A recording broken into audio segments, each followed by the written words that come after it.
ಇದು always stupid mega ಅಭಿಯಾನ red ಇವಿಎಂಗೆ ಸಂಬಂಧಪಟ್ಟಂತೆ ಏನಿದು ರೆಡ್ ಇವಿಎಂ ಬಗ್ಗೆ ಅಂತ ಹೇಳಿ ನಾವು ಕಳೆದ ಸೋಮವಾರದಿಂದ ಕೂಡ ಮಾತಾಡ್ತಾ ಬರ್ತಾ ಇದ್ದೀವಿ. ರೆಡ್ ಇವಿಎಂ ನಮಗೆ ಯಾಕೆ ಬೇಕು ಅಂತ. ಇಡೀ ಇವಿಎಂ ರೆಡ್ ಮಾಡೋದಲ್ಲ, ಯಾವ ವ್ಯಕ್ತಿ ಹಿನ್ನೆಲೆಯಲ್ಲಿ ಕ್ರಿಮಿನಲ್ ಕೇಸ್ಗಳಿರ್ತಾವೋ ಅಂಥ ವ್ಯಕ್ತಿಗಳ ಮುಂದೆ ರೆಡ್ ಬಟನ್ ಬರಬೇಕು ಅಂತ ಹೇಳಿ TV5 ಆಲ್ವೇಸ್ ಸ್ಟುಪಿಡ್ನ ಈ ಮೆಗಾ ಅಭಿಯಾನದಲ್ಲಿ ಮಾತನಾಡ್ತಾನೆ ಬರ್ತಾ ಇದೆ. ನಾವು ಹಂತ ಹಂತವಾಗಿ ಲೋಕಸಭೆಯಿಂದ ಹಿಡಿದು ನಮ್ಮ ವಿಧಾನಸಭೆಯವರೆಗೂ ಕೂಡ ಮಾತನಾಡ್ತಾ ಇದ್ದೀವಿ. ಅದರಲ್ಲಿ ಮೊದಲಿಗೆ ನಾವು ವಿಧಾನಸಭೆಯಲ್ಲಿ ಮುಖ್ಯಮಂತ್ರಿಗಳು ಅವರ ಕಥೆ ಏನಾಗಿದೆ, ಇರ್ತಕ್ಕಂಥ ಕ್ರಿಮಿನಲ್ ಕೇಸ್ಗಳು ಎಲ್ಲಿಗೆ ಬಂದು ನಿಂತಿವೆ, ನಮ್ಮ ವ್ಯವಸ್ಥೆ ಯಾಕೆ ಈ ರೀತಿಲಾಗಿದೆ, ಒಬ್ಬ ಮುಖ್ಯಮಂತ್ರಿ ಮನಸ್ಸು ಮಾಡಿದ್ರೆ ಏನೆಲ್ಲ ಕೆಲಸಗಳನ್ನ ಮಾಡಬಹುದಾಗಿತ್ತು, ಆದರೆ ಇಡೀ 3 ವರ್ಷಗಳಲ್ಲಿ ಅಂಥ ಸಾಧನೆ ಯಾಕಾಗಲಿಲ್ಲ. ಬರೀ ಚುನಾವಣೆ, ಉಪಚುನಾವಣೆ, ಸರ್ಕಾರ ರಚನೆ, ಆನಂತರದಲ್ಲಿ ಕ್ಯಾಬಿನೆಟ್ನಲ್ಲಿ ಯಾರ್ಯಾರು ಇರಬೇಕು, ಯಾರು ಮುನಿಸ್ಕೊಂಡಿದ್ದಾರೆ, ಯಾರಿಗೆ ಯಾವ ಸ್ಥಾನ ಕೊಡಬೇಕು, ಆಮೇಲೆ ಇನ್ನೊಂದು ಬೈ ಎಲೆಕ್ಷನ್ನು, ಈ ಎಲೆಕ್ಷನ್ಗಳಲ್ಲೇ ನಾವು ಮುಳುಗಿ ಹೋಗ್ತಾ ಇದ್ದೀವಾ. ಈ ಕಡೆ ರೈತರ ಸಮಸ್ಯೆ ಬಗೆಹರಿತಾ ಇಲ್ಲ, ಆ ಕಡೆ ಸರ್ಕಾರಿ ಅಂದರೆ ನಮಗೆ ಸರ್ಕಾರಿ ನೌಕರರ ಸ್ಥಾನಮಾನ ಕೊಡಬೇಕು ಅಂತೇಳಿ ಸಾರಿಗೆ ನೌಕರರು ಕೂಡ ಒಂದು ಕಡೆ ಫೈಟ್ ಮಾಡ್ತಾ ಇದ್ದಾರೆ. ಅರ್ಥಾತ್ 6ನೇ ವೇತನ ಆಯೋಗದ ಶಿಫಾರಸನ್ನು ಜಾರಿ ಮಾಡಿ ಅಂತ ಅವ್ರು ಕೇಳ್ಕೊಳ್ತಾ ಇದ್ದಾರೆ. ಒಂದು ಕಡೆ ಪ್ರವಾಹ ಇತ್ತು, ಆ ಪ್ರವಾಹಕ್ಕೆ ಸಂಬಂಧಪಟ್ಟಂತೆ ನಾವು ಅಬ್ಸರ್ವ್ ಮಾಡಿದ್ರೆ ಪ್ರವಾಹಕ್ಕೆ ಸಂಬಂಧಪಟ್ಟಂತೆ ಪರಿಹಾರ ಸಿಗ್ತಾ, ಮನೆ ಕಟ್ಕೊಟ್ರಾ, ಅದ್ರ ಬಗ್ಗೆ ನಮ್ಗೆ ಯಾವುದೇ ಅಪ್ಡೇಟ್ಸ್ ಇವತ್ತವರೆಗೂ ಸಿಗ್ತಾ ಇಲ್ಲ. ಇಲ್ಲಿ ಇದರ ಆಚೆಗೆ ನಾವು ಗಮನಿಸ್ತಾ ಬಂದರೆ ನಮ್ಮ ಈ ಒಂದು ಆಳ್ವಿಕೆಯಲ್ಲಿ ರಾಜಧರ್ಮ ಪಾಲನೆ ಇಲ್ಲಿವರೆಗೆ ಬಂದು ನಿಂತಿದೆ. ಅಟಲ್ ಬಿಹಾರಿ ವಾಜಪೇಯಿ ಅವರು ನರೇಂದ್ರ ಮೋದಿ ಅವರಿಗೆ ಒಂದು ಕಿವಿಮಾತನ್ನ ಹೇಳಿದ್ರು, ಅದು ರಾಜಧರ್ಮ ಪಾಲನೆ ವಿಚಾರಕ್ಕೆ ಸಂಬಂಧಪಟ್ಟಂತೆ. ಹಾಗಾದ್ರೆ ಈ ರಾಜಧರ್ಮ ಅಂದ್ರೆ ಏನು? ಯಾವುದೇ ನಾಯಕ ಅಥವಾ ರಾಜ ಅಥವಾ ಪ್ರಜಾಪ್ರಭುತ್ವದಲ್ಲಿ ವ್ಯಕ್ತಿ ತನ್ನ ಪ್ರಜೆಗಳೊಂದಿಗೆ ಹೇಗೆ ನಡೆದುಕೊಳ್ಳಬೇಕು, ಪ್ರಜೆಗಳನ್ನ ಹೇಗೆ ಕಾಣಬೇಕು, ಇದರ ಬಗ್ಗೆ ಸವಿಸ್ತಾರವಾಗಿ ವರದಿ ಇದೆ. ಜೊತೆಗೆ ಅದನ್ನ ನಾವು ಯಾಕೆ ಇಂಪ್ಲಿಮೆಂಟ್ ಮಾಡ್ಕೊಳ್ಳಿಕ್ಕೆ ಆಗ್ತಾ ಇಲ್ಲ, ನಮ್ಮ ನಾಯಕರ ಸಮಸ್ಯೆಗಳೇನು ಅಂತ ಕೂಡ ನಾವು ಮಾತನಾಡಬೇಕಾಗುತ್ತೆ ಇವತ್ತಿನ ಶೋನಲ್ಲಿ. ಜೊತೆಗೆ 5 ಸಚಿವರ ಈ ಕ್ಯಾಬಿನೆಟ್ನಲ್ಲಿ 5 ಸಚಿವರ ಕಥೆ ಏನಾಗಿದೆ, ಅವರವರು ಯಾವ್ಯಾವ ಇಲಾಖೆ ನಿಭಾಯಿಸ್ತಾ ಇದ್ದಾರೆ, ಹೇಗೆ ನಿಭಾಯಿಸ್ತಾ ಇದ್ದಾರೆ, ಅವ್ರಿಗಿರ್ತಕ್ಕಂಥ ಶಕ್ತಿ ಸಾಮರ್ಥ್ಯಗಳು ಏನು. ಬದಲಿಗೆ ನಾವೇನು ಗಮನಿಸಬೇಕು ಅಂತ ಹೇಳಿದ್ರೆ ಅಷ್ಟೆಲ್ಲ ಶಕ್ತಿ ಸಾಮರ್ಥ್ಯಗಳವರಿದ್ದ ಹೊರತಾಗಿಯೂ ಕೂಡ ಅವರೇನು ಮಾಡ್ತಾ ಇದ್ದಾರೆ, ಇಲ್ಲಿವರೆಗೆ ಕಡಿದು ಕಟ್ಟೆ ಹಾಕಿರೋದು ಏನು, ಇದಲ್ಲದೆ ಅವರ ಹಿನ್ನೆಲೆಯಲ್ಲಿರತಕ್ಕಂತಹ ಕ್ರಿಮಿನಲ್ ಕೇಸ್ಗಳೆಷ್ಟು, ಎಲ್ಲದರ ಬಗ್ಗೆ ಕೂಡ ಇವತ್ತಿನ ಆಲ್ವೇಸ್ ಸ್ಟುಪಿಡ್ನಲ್ಲಿ ನಾವು ಮಾತನಾಡ್ತೀವಿ. ಇದು ಜನತೆಯಲ್ಲಿ ನಾವು ಇಲ್ಲಿವರೆಗೂ ಮೂರ್ಖರಾಗ್ಬಿಟ್ಟಿದ್ದೀವಾ, ಇನ್ಮೇಲೆ ಈ ರೀತಿ ಆಗಬಾರ್ದಾ. ಡೈಲಿ ಅಪ್ಡೇಟ್ಸ್ ಇದ್ದೇ ಇರುತ್ತೆ. ಆ ಕೊರೋನಾ ಕರ್ಫ್ಯೂ, ಈ ಕರ್ಫ್ಯೂ, ವ್ಯಾಕ್ಸಿನ್ ತಗೊಳ್ಳಿ, ವ್ಯಾಕ್ಸಿನ್ ಉತ್ಸವ ಮಾಡಿ, ಆ ಸೇತುವೆ ಇವತ್ತು ಓಪನ್ ಆಗಲ್ವಂತೆ, ಈ ಫ್ಲೈಓವರ್ ಇವತ್ತು ಓಪನ್ ಆಗಲ್ವಂತೆ, ಮುಚ್ಚಿಬಿಡ್ತಾರಂತೆ, ರಾತ್ರಿ 10ರಿಂದ ಬೆಳಗ್ಗೆ 5 ಗಂಟೆವರೆಗೂ ಕೊರೋನಾ ವೈರಸ್ಸು ಫುಲ್ ಆಕ್ಟಿವ್ ಆಗಿರುತ್ತಂತೆ, ಆಗ ಮಾತ್ರ ಜನ ಓಡಾಡಿದ್ರೆ ಅದೆಲ್ಲ ಬಂದು ಅಟ್ಯಾಕ್ ಮಾಡಿಬಿಡುತ್ತಂತೆ. ಇವೆಲ್ಲ ಇದ್ದದ್ದೇ. ಇದರಾಚೆಗೆ ನಾವು ನಿಜವಾಗಲೂ ಯೋಚನೆ ಮಾಡಬೇಕಾಗಿದ್ದೇನು ಅಂತ ಹೇಳಿದ್ರೆ ನಾವು ಮಾಡಿದ ಮೂರ್ಖತನ ಏನು, ನಾವೆಲ್ಲಿ ತಪ್ಪು ಮಾಡಿಬಿಟ್ವಿ, ಯಾರನ್ನು ಆಯ್ಕೆ ಮಾಡಿದ್ವಿ, ಇವನೇ ಗೆಲ್ಲೋದು ಬಿಡ, ಇನ್ಯಾರು ಗೆಲ್ಲಕ್ಕಾಗಲ್ಲ, ದುಡ್ಡಿದೆ ಕಣ ಅವನ ಹತ್ರ, ದುಡ್ಡಿದೆ ಗೆದ್ದು ಬಿಡ್ತಾನೆ, ಅವ್ನು ಸುಮ್ಮನೆ ಓಟ್ ಹಾಕ್ಬೇಡ ಕಣ, ಅವನಿಗೆ ವೇಸ್ಟ್ ಆಗುತ್ತೆ, ಎಲ್ಲಿ ಗೆಲ್ತಾನೆ ಅವನು, ಒಳ್ಳೆ ಮನುಷ್ಯ ಪಾಪ, ಭಾಳ ಒಳ್ಳೆ ಮನುಷ್ಯ ಪಾಪ, ಮನೆ ಹತ್ರ ತಲೆ ಬಗ್ಸಿದ್ರೆ ಆಫೀಸ್ ಹತ್ರನೇ ತಲೆ ಎತ್ತದವನು, ಅಂಥ ಒಳ್ಳೆ ಮನುಷ್ಯ. ಆದರೆ ಗುಡ್ ಫಾರ್ ನಥಿಂಗ್, ಏನಕ್ಕೂ ಯೂಸ್ ಆಗಲ್ಲ ಕಣ, ಬೇಡ, ಓಟ್ ಹಾಕ್ಬಿಟ್ಟು ವೇಸ್ಟ್ ಮಾಡ್ಕೋಬೇಡಿ. ಇದನ್ನು ಮಾತನಾಡ್ತಾ ವಿನಬಿಲಿಟಿನೇ ನಮ್ಮ ಅತಿ ದೊಡ್ಡ ಮಂತ್ರ ಮಾಡ್ಕೊಂಬಿಟ್ವಿ ನಾವು. ಜೊತೆಗೆ ಇವತ್ತಿಗೆ ನಾವು ಯಾವ ಸ್ಥಿತಿಗೆ ತಲುಪಿದ್ದೀವಿ ಅಂತ ಹೇಳಿದ್ರೆ, ನೀವೇನೇ ಮಾತಾಡ್ರಿ, ಸುಮ್ಮನೆ ಒಂದು ಹಸು ಅಂದರೆ ಸಾಕು, ಇವನು ಆ ಪಕ್ಷದವನು ಕಣೋ, ಏನೋ ಹಸು, ಗೋವು, ಪೂಜೆ ಏನೋ ಜೋರಾಗಿ ಹೇಳ್ತಾ ಇದ್ದಾನೆ, ಅದೇ ಪಕ್ಷ ಇರಬೇಕು ಇವನು ಅಂತ. ಆಯಿತು, ಇನ್ಯಾವುದೋ ಒಂದು ನದಿ ನೀರು, ನೀವು ಇದು ಅಲ್ಲಿಗೆ ಲಿಂಕ್ ಆಗ್ತಾ ಇದೆ, ಇದು ಅವನು ಇವನು ಆ ಕಡೆಯಿಂದ ಬಂದಿರೋದು. ನಿಮ್ಮನ್ನು ಏನೇ ಮಾತಾಡಿದ್ರು ನಿಮಗೆ ಮೊಟ್ಟ ಮೊದಲು ಮಾಡ್ತಿರ್ತಕ್ಕಂಥ ಕೆಲಸ ಏನು ಗೊತ್ತಾ, ನಿಮ್ಮನ್ನು ಒಂದು ಬಣಕ್ಕೆ, ಒಂದು ಪಕ್ಷಕ್ಕೆ ಸೇರಿಸ್ಬಿಡ್ತಾ ಇದ್ದಾರೆ. ರೈತ ಅನ್ನಿ, ಇವನು ಪಂಜಾಬ್ ರೈತನ, ಉತ್ತರ ಪ್ರದೇಶದ ರೈತನ, ಬೆಂಗಳೂರು ರೈತನ, ಇವನು ಕಾಂಗ್ರೆಸ್ ರೈತನ, BJP ರೈತನ, JDS ರೈತನ, ಅಲ್ಲೇ ಒಂದು ಸ್ಟಿಕ್ಕರ್, ಒಂದು ಸ್ಟ್ಯಾಂಪ್ ಇಟ್ಕೊಂಡು ನಿಂತಿರ್ತಾರೆ. ಓಹೋ, ಇವನು ರೈತ ಅಂತಿದ್ದಾನಲ್ಲ, ಸ್ವಲ್ಪ ಆ ಕಡೆಯಿಂದ ಬಂದಿದ್ದಾನೆ ಇವನು, ಅದೇ ಬಿಳಿ ರೈತನ, ನೀಲಿ ರೈತನ, ಹಸಿರು ರೈತನ, ಇವನು ಕೆಂಪು ರೈತನ ಡಿಸೈಡ್ ಮಾಡಿಬಿಡ್ತಾರ್ರಿ. ಈ ಸಂದಿಗ್ಧ ಪರಿಸ್ಥಿತಿಗೆ ನಾವು ಯಾಕೆ ಸಿಕ್ಕಾಕೊಂಡಿದ್ದೀವಿ ಅಂದರೆ ಪ್ರತಿಯೊಂದನ್ನು ಕೂಡ ಪೊಲಿಟಿಸೈಸೇಷನ್ ಮಾಡ್ತಾ ಇದ್ದಾರೆ, ಎಲ್ಲವನ್ನು ರಾಜಕೀಕರಣಗೊಳಿಸೋದು. ನಿನ್ನ ಪ್ರತಿಯೊಂದು ತತ್ವವನ್ನು, ನಿನ್ನ ಸಿದ್ಧಾಂತವನ್ನು, ಒಂದು ಒಳ್ಳೆ ವ್ಯವಸ್ಥೆ ಕೇಳಿದ್ರೆ ಸಾಕು ಇವರು ಈ ಸರ್ಕಾರದ ವಿರುದ್ಧ. ನೋ, ಆ ಥರದ್ದು ಏನೂ ಇಲ್ಲ ರೀ. ಇಲ್ಲಿರೋದು ನಮಗೆ ಕ್ಲಿಯರ್ ಆಗಿ ಹೇಳ್ತಾ ಇದ್ದೀನಿ, ಒಂದು ಶುಚಿತ್ವ ಬೇಕು ನಮಗೆ.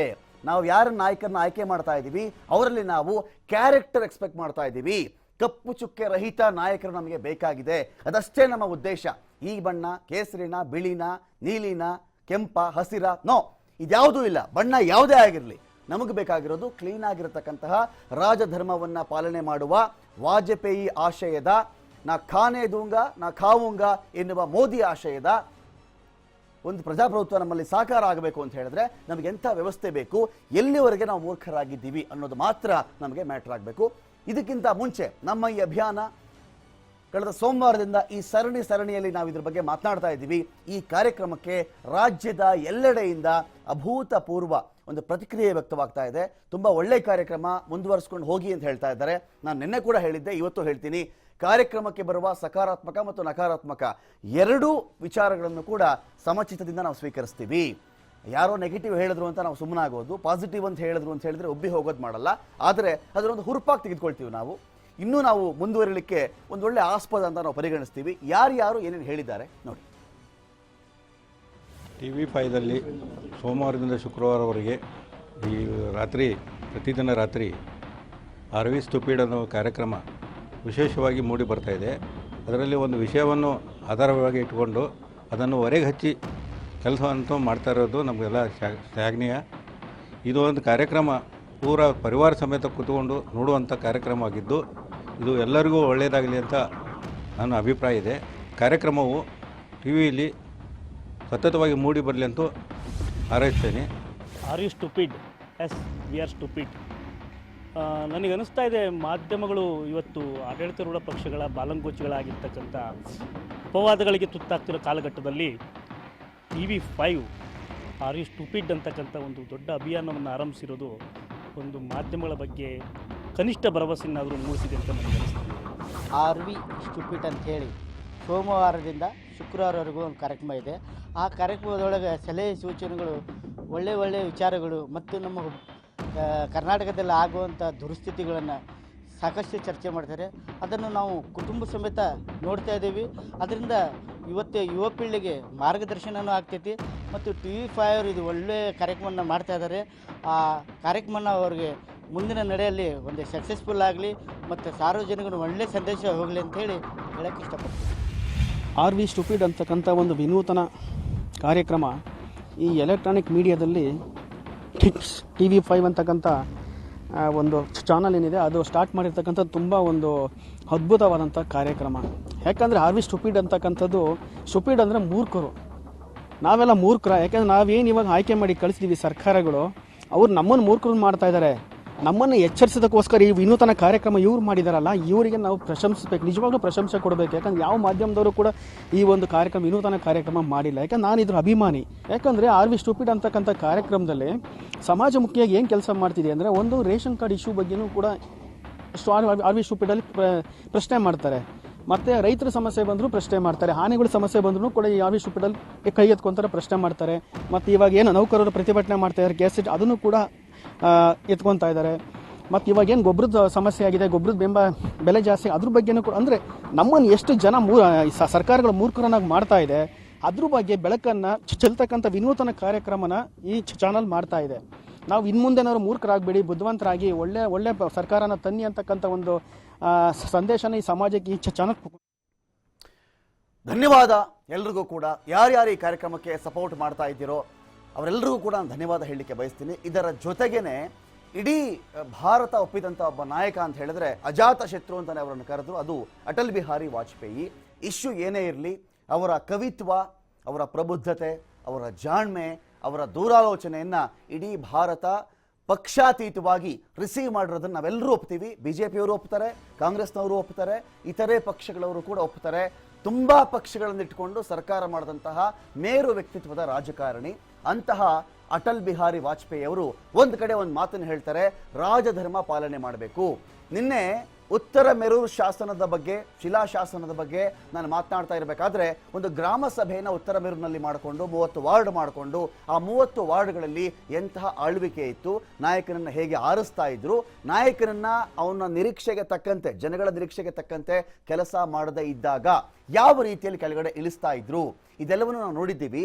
ಇದರಾಚೆಗೆ ರಾಜಧರ್ಮ ಪಾಲನೆ ಅಂತ ಬಂದಾಗ ವರ್ಗ, ವರ್ಣ, ಭಾಷೆ, ಇವನು ಸಿರಿವಂತ, ಇವನು ಬಡವ, ಇವನು ಆ ಊರಿನವನು, ಇವನು ಈ ಊರಿನವನು, ಆ ಧರ್ಮಕ್ಕೆ ಸೇರಿದವನು, ಈ ಧರ್ಮಕ್ಕೆ ಸೇರಿದವನು, ಇವನ ಕಲರ್ ಇಂಥದ್ದು, ಇದ್ಯಾವುದರ ಮೇಲೂ ಕೂಡ ಪರಿಗಣಿಸದೆ ಯಾವ ವ್ಯಕ್ತಿ ಆಳ್ವಿಕೆಯನ್ನು ಮಾಡ್ತಾನೋ ಅದೇ ರಾಜಧರ್ಮ, ಅದೇ ನಾಯಕನ ನಿಜವಾದ ನಿಷ್ಠೆ, ಅವನನ್ನು ನಾವು ನಾಯಕ ಅಂತ ಕರಿತೀವಿ ಅಂತೇಳಿ ಈ ವಿಚಾರಕ್ಕೆ ಸಂಬಂಧಪಟ್ಟಂತೆ ಅವತ್ತೇ ಹೇಳಿದ್ರು ಮತ್ತು ಎಚ್ಚರಿಸಿದ್ರು. ಏನಂದ್ರೆ ರಾಜಧರ್ಮ ಪಾಲನೆ ಆಗಬೇಕು ಅಂತ ಹೇಳಿ. ಅವತ್ತು ವಾಜಪೇಯಿ ಅವರು ಹೇಳಿದಂಥ ಮಾತು ಏನಾಗಿತ್ತು, ಇವತ್ತು ಅವೆಲ್ಲಿಗೆ ಬಂದು ನಿಂತಿದೆ. ನಮ್ಮ ಕ್ಯಾಬಿನೆಟ್ನಲ್ಲಿನ 5 ಸಚಿವರ ಹಿನ್ನೆಲೆ ಇವರು ಏನು ಮಾಡಿದ್ದಾರೆ, ಕೊಟ್ಟಿರ್ತಕ್ಕಂಥ ಖಾತೆ ಏನು, ಜೊತೆಗೆ ಅವ್ರು ಹೇಗೆ ನಿಭಾಯಿಸ್ತಾ ಇದ್ದಾರೆ, ಇವ್ರ ಮೇಲೆ ಇರತಕ್ಕಂಥ ಕ್ರಿಮಿನಲ್ ಕೇಸ್ಗಳು ಯಾವುವು, ಎಲ್ಲದರ ಬಗ್ಗೆ ಹೇಳ್ತೀನಿ. ಅದಕ್ಕಿಂತ ಮುಂಚೆ ಭಾರತ ಕಂಡ ಮೇರು ವ್ಯಕ್ತಿತ್ವದ ಪ್ರಧಾನಿಯಾಗಿದ್ದಂತಹ ಅಟಲ್ ಬಿಹಾರಿ ವಾಜಪೇಯಿ ಅವರು ರಾಜಧರ್ಮ ಪಾಲನೆ ಬಗ್ಗೆ ಏನು ಹೇಳಿದ್ರು ನೋಡಿ.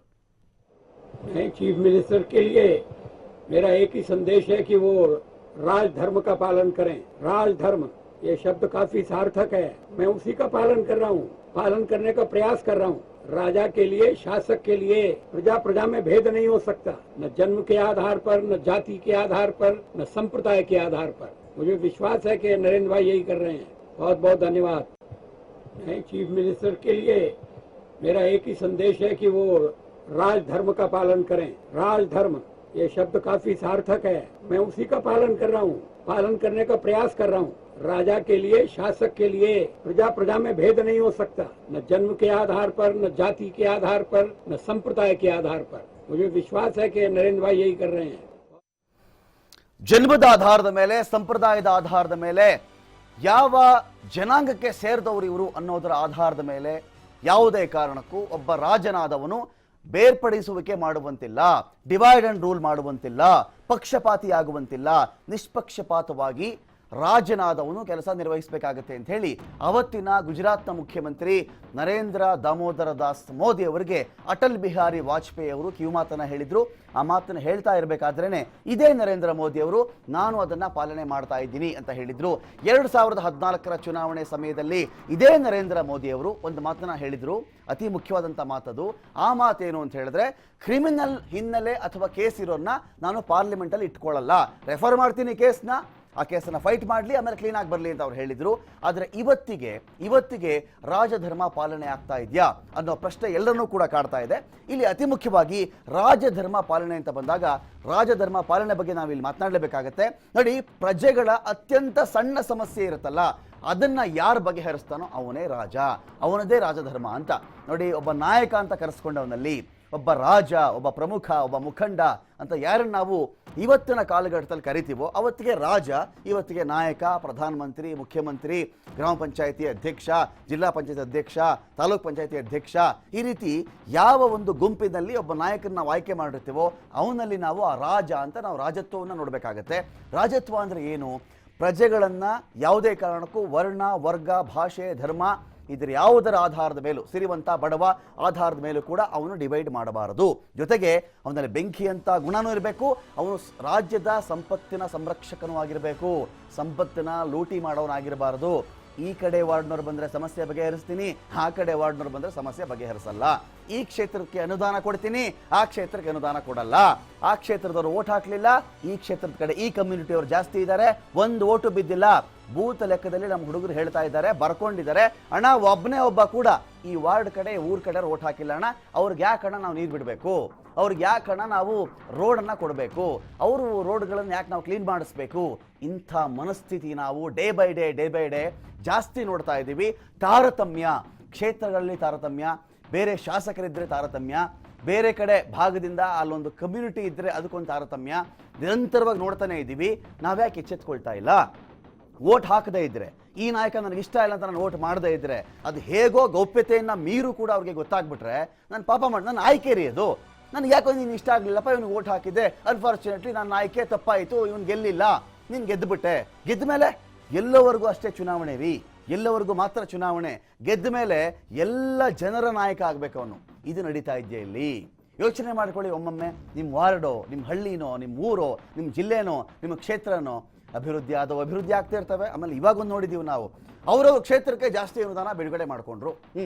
ಅದು ನಾಯಕನ ಕ್ಷೇತ್ರ, ಇನ್ಯಾರೋ ಶಾಸಕನ ಕ್ಷೇತ್ರ, ಇನ್ಯಾರೋ ಪ್ರಭಾವಿ ಶಾಸಕನ ಕ್ಷೇತ್ರ, ಅವನ ಕ್ಷೇತ್ರಕ್ಕೆ 5 ಕೋಟಿ ಬಂತಂತೆ, 50 ಕೋಟಿ ಬಂತಂತೆ, 100 ಕೋಟಿ ಬಂದಂತೆ.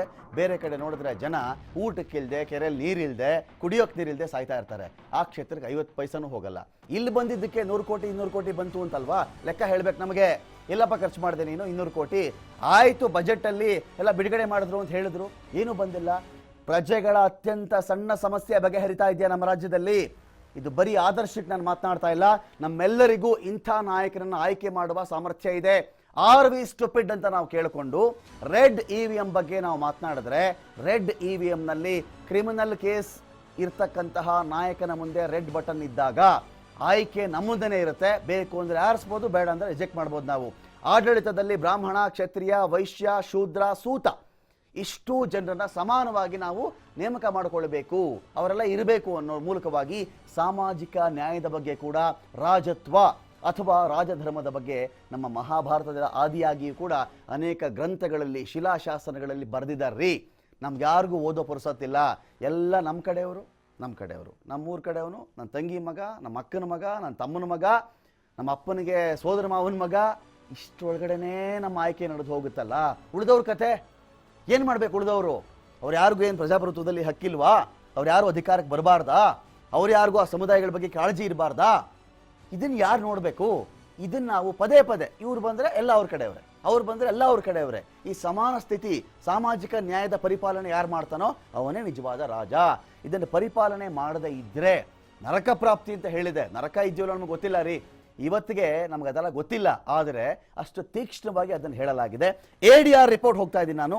ಅಸೋಸಿಯೇಷನ್ ಆಫ್ ಡೆಮೋಕ್ರೆಟಿಕ್ ರಿಫಾರ್ಮ್ಸ್ ಅನ್ನೋ ಒಂದು ಸ್ವತಂತ್ರ ಸಂಸ್ಥೆ ನಮ್ಮ ರಾಜ್ಯದ ಈಗಿನ ಸಚಿವರುಗಳ ಕಥೆಯನ್ನು ಹೇಳ್ತಾ ಇದೆ.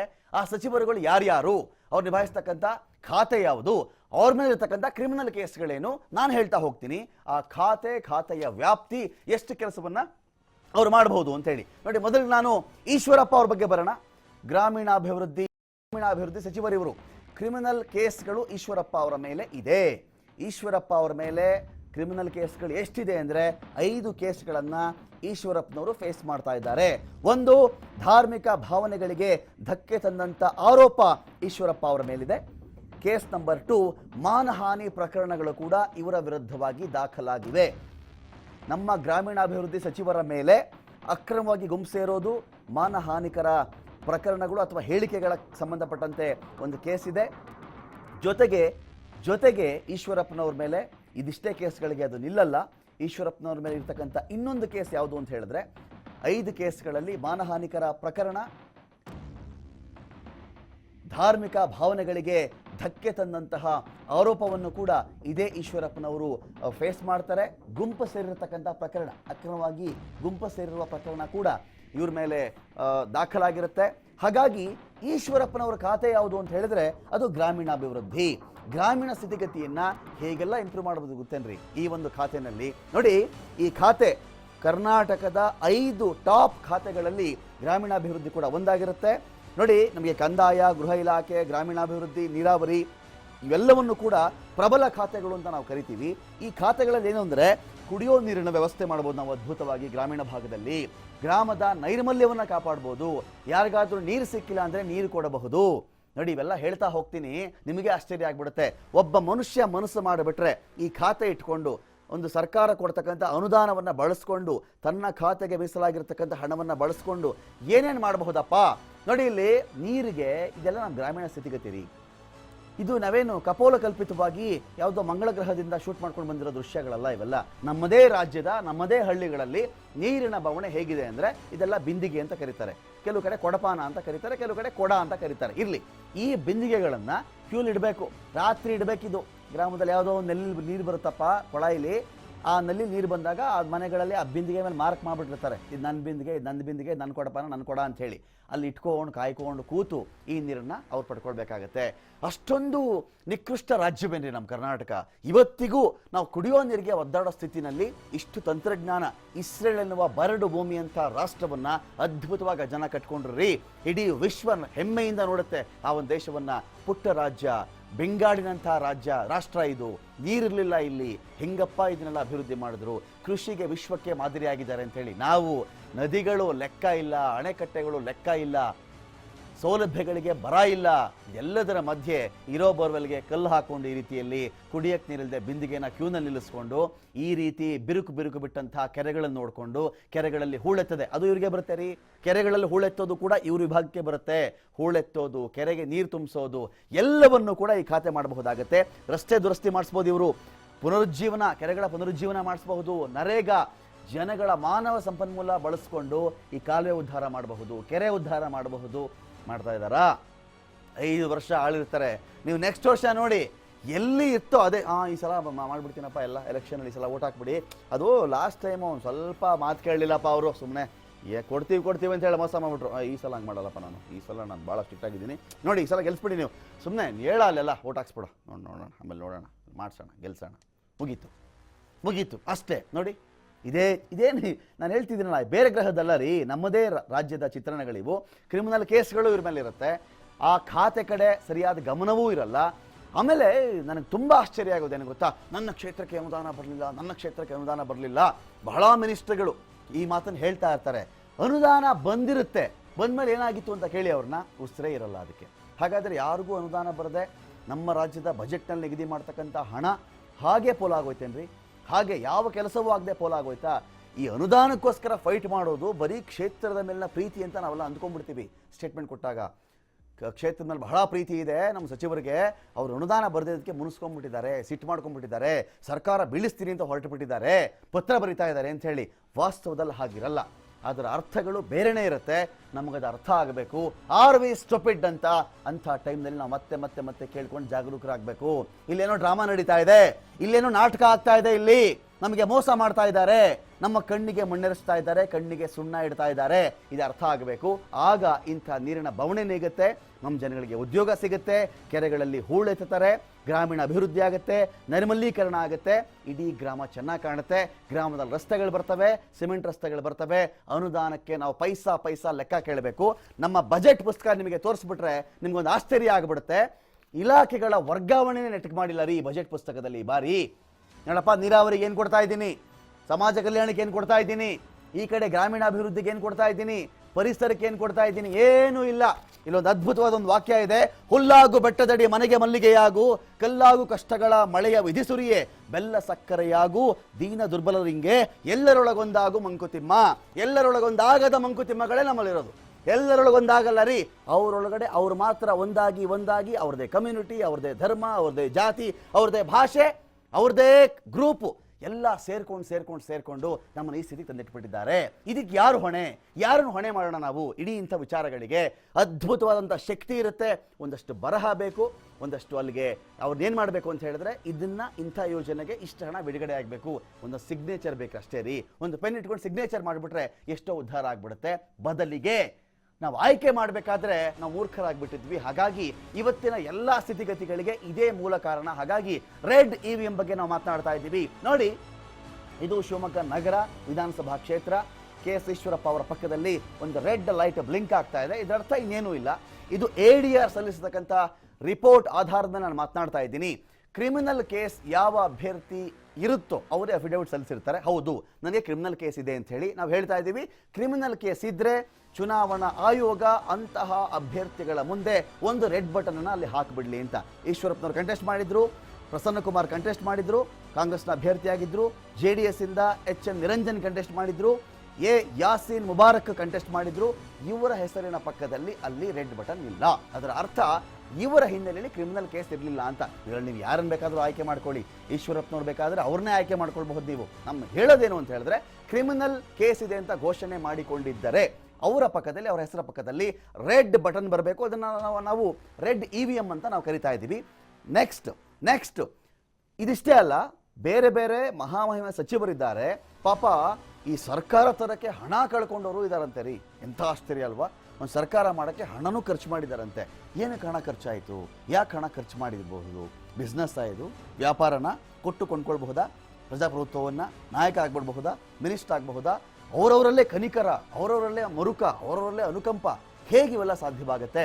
ಇದೇ ಆರ್ ವಿ ಸ್ಟುಪಿಡ್ ಕಾರ್ಯಕ್ರಮದ ಮುಂದಿನ ಭಾಗದಲ್ಲಿ ಇನ್ನೂ 4 ಸಚಿವರ ಜಾತಕ ಬಿಚ್ಚಿಡ್ಲಿಕ್ಕೆ ಬಾಕಿ ಇದೆ.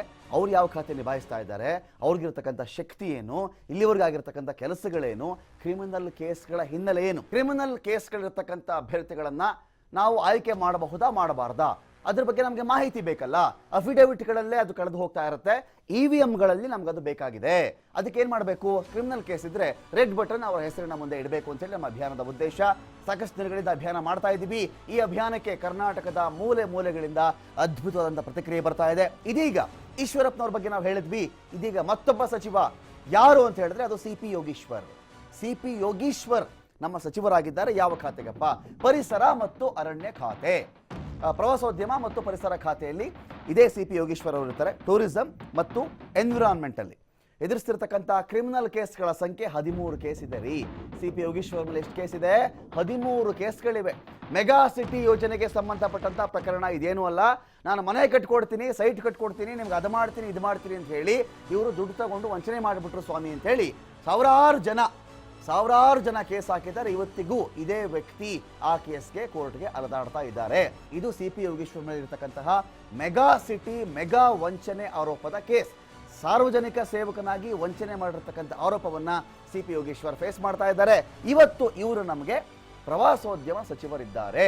ನಕಲಿ ದಾಖಲೆ ಸೃಷ್ಟಿ ಮಾಡಿ ನಕಲಿ ಕಂಪನಿ ಸ್ಥಾಪನೆಯನ್ನ ಮಾಡಿರ್ತಕ್ಕಂಥ ಆರೋಪವನ್ನು ಕೂಡ ಇದೇ ಯೋಗೀಶ್ವರ್ ಅವರು ಇಲ್ಲಿ ಫೇಸ್ ಮಾಡ್ತಾ ಇದ್ದಾರೆ. ನಕಲಿ ದಾಖಲೆ, ನಕಲಿ ಕಂಪನಿ ಸ್ಥಾಪನೆ ಮಾಡಿರ್ತಕ್ಕಂಥ ಆರೋಪವನ್ನು ಫೇಸ್ ಮಾಡೋ ಮೂಲಕವಾಗಿ ಅಲ್ಲೂ ಒಂದು ಕ್ರಿಮಿನಲ್ ಕೇಸನ್ನು ಫೇಸ್ ಮಾಡ್ತಾ ಇದ್ದಾರೆ.